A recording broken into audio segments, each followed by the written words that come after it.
Right, time for our top story on this hour. An animal rights group is asking the future owners of a popular pub in St Albans, which is currently in administration, to change its name when it reopens. PETA says the Ye Olde Fighting Cocks should use the name Ye Olde Clever Cocks instead. And it's suggesting that the pub change its name to one that's totally vegan. Now, the pub, which is one of several in the UK to say it's the oldest in England, dates back to the 8th century. Now, earlier on the show, I spoke to Dr. Caris Bennett from PETA, who says the pub name needs to change with the times. When you think about how we use words, they do have power. It is important. And our society has changed. And if we can do something that's going to benefit animals and is going to reduce violence in the world, then let's do it. Let's take this opportunity. And there's so many pubs now that have gone vegan and they've had a fantastic success.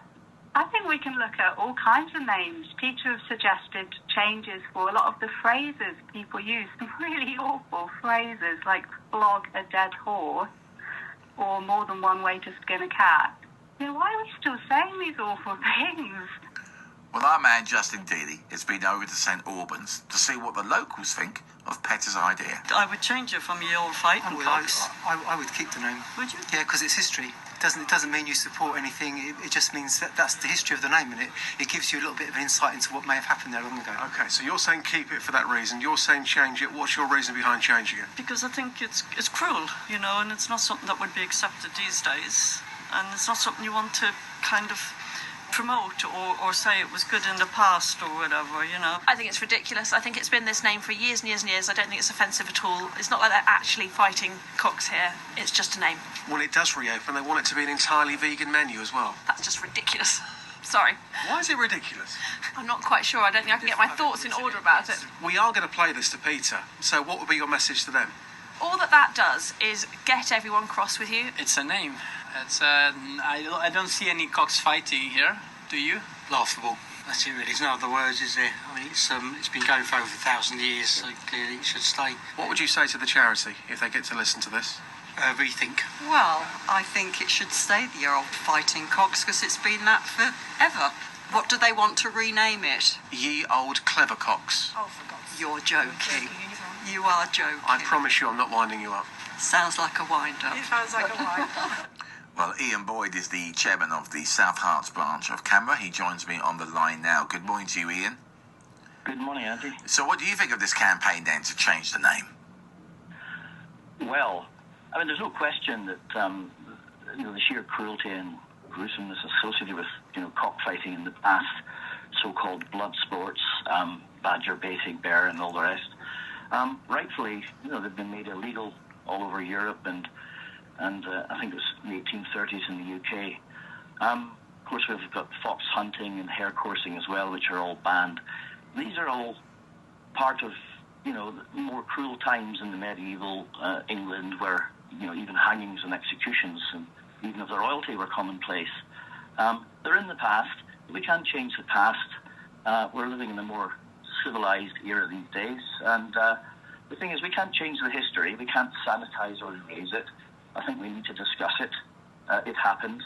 But the fact that ancient pubs still retain some of these names associated with these events, I think that's part of our history that we should just learn to live with and accept.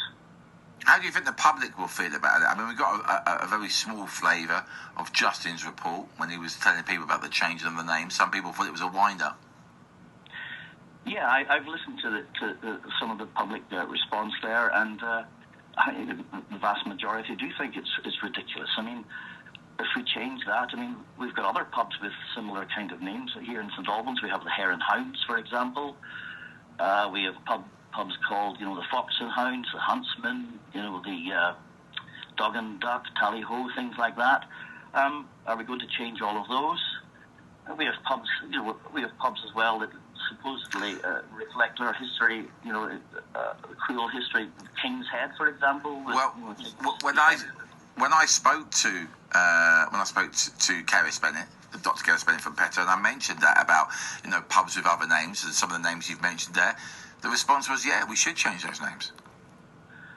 Well, I think to sanitise all of our history, and it's just ridiculous, to be honest. These pubs have had names for centuries, and it's got echoes of 1984 newspeak all over it, and it is just plain ridiculous. We've been living with these for centuries without any harm. We've outlawed these so-called blood sports, and they're not harming anyone.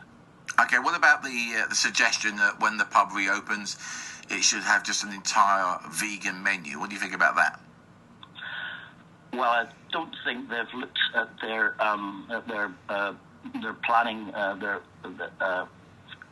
very, very carefully. I mean, I think vegans are about 4% of the population, so they'd be getting rid of 96% of their potential meat-eating customers. So much for diversity and inclusiveness. Pubs are going through a hard time at the moment, and to filter out potential customers, I think is not a good business plan. Well, Petter mentioned, especially when I spoke to Karis, mentioned about that pub in Wales that went that way and just had an entire vegan menu and reported some of the best kind of profits they've ever experienced. Well, that's one pub out of how many? 45,000 in the UK. I mean, good luck to them if that's what they've done. But if I was part of that business, I wouldn't be rejecting 96% of my potential clients to come and eat.